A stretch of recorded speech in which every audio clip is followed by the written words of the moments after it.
Hello dear student, welcome. तभी हम लोग बीके का ऑब्जेक्टिव सॉल्व कर रहे हैं। तो एक कॉलेज का पेपर सॉल्व कर रहा हूँ। बहुत डेंजर है भाई, एकदम हार्ड पेपर सेट किया है बच्चों लोग के लिए। चला जाओ। इंटरेस्ट ऑन पार्टनर कैपिटल, क्या बोला है? Partner capital. क्रेडिट तो पार्टनर कैपिटल के होता है ना, पर डेबिट पूछा, क्या पूछा है? तो प्रॉफिट एंड लॉस एडजस्टमेंट किधर डालना पड़ेगा? मतलब प्रॉफिट एंड लॉस अकाउंट में डेबिट होता है। इंटरेस्ट ऑन कैपिटल का दूसरा पे किधर आता है? प्रॉफिट एंड लॉस के डेबिट में। If number of partner fall below two partnership form, मतलब दो पार्टनर है, दोनों से कम हो गया तो पार्टनरशिप क्या होगा? खत्म होगा। क्या होगा? डिसॉल्व होगा। क्या होगा? डिसॉल्व। बेनिफिट रेशियो क्या है? अभी बताया था ना, न्यू माइनस ओल्ड। क्या आएगा? Dissolution expense are credited to. जो भी एक्सपेंस होता है कहाँ क्रेडिट करेंगे अपन मालूम है? नहीं, डिसोल्यूशन एक्सपेंस बोला है ना, और क्रेडिटेड टू। डेबिट किधर आता है? रियलाइजेशन के डेबिट में आता है ना, टू बैंक। तो क्रेडिट बोला, क्या बोला है? क्रेडिट। तो क्रेडिट बैंक अकाउंट में आएगा। किधर आएगा? बैंक अकाउंट में आएगा ना, बैंक के क्रेडिट में डालते हैं ना अपन यार। नोटरी चार्जेस ये कौन देता है? ड्रॉवर देता है। कौन देता है? बिल का मेकर देता है। कौन देता है? बिल का मेकर।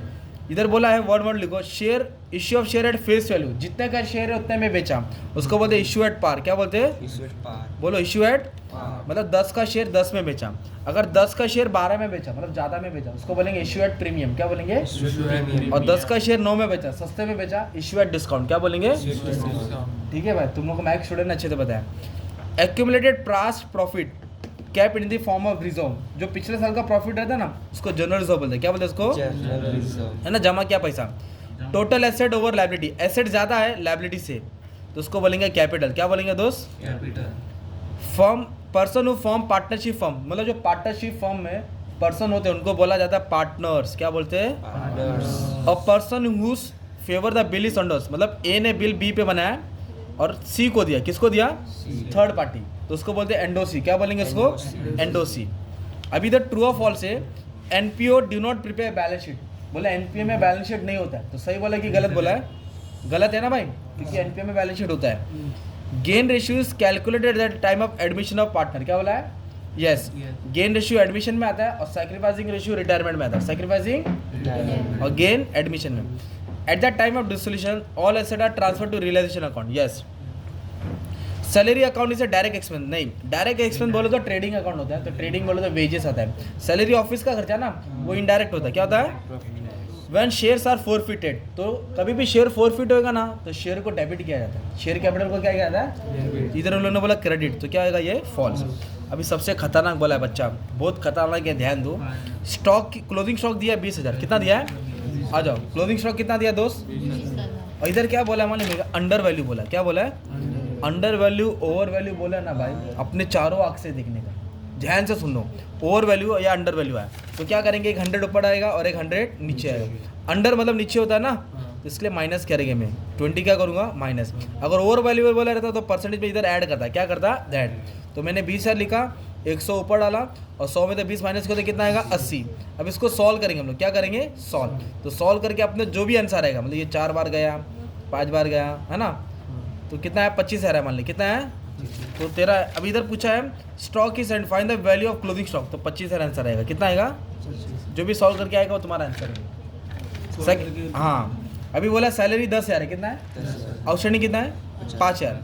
तो इनकम और एक्सपेंडिचर अकाउंट में कितना अमाउंट आएगा? तो इधर इनकम और एक्सपेंडिचर अकाउंट है ना, तो इधर सैलरी लिखेगा 10,000 प्लस क्या करेगा? आउटस्टैंडिंग 5,000।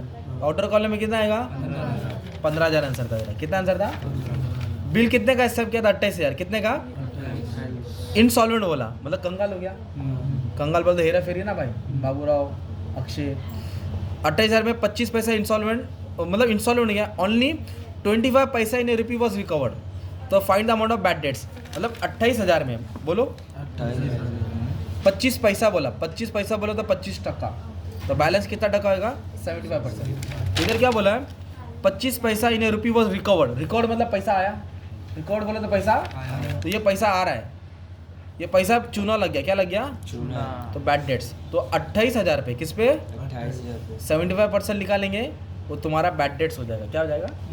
मतलब 28,000 का 25% मिला, बाकी का चूना लग गया, तो 75% निकालने का। 10,000, एक शेयर 10 का है, इश्यूड एट प्रीमियम। क्या बोला है? अभी मैंने बोला ना प्रीमियम बोला तो एक्स्ट्रा। कितने रुपए का शेयर था? 10। प्रीमियम कितना बोला? 10%। मतलब 10 रुपये का शेयर है, 10 रुपये पे 10% कितना रुपये आएगा? 1 रुपये आएगा। तो शेयर कितना हो गया? 11। और टोटल नंबर ऑफ शेयर कितना था 10,000, तो 1,10,000 आएगा ना यार। अगर पार में बेचा रहता ना तो 10,000 को 10 से मल्टीप्लाई करता तो 1,00,000 आता, पर 10,000 को किससे करना है 11 से करना है। अगर डिस्काउंट बोला रहता ना तो 10 रुपये में से 1 माइनस करता तो 9 रुपये आता, कितना आता, ठीक है।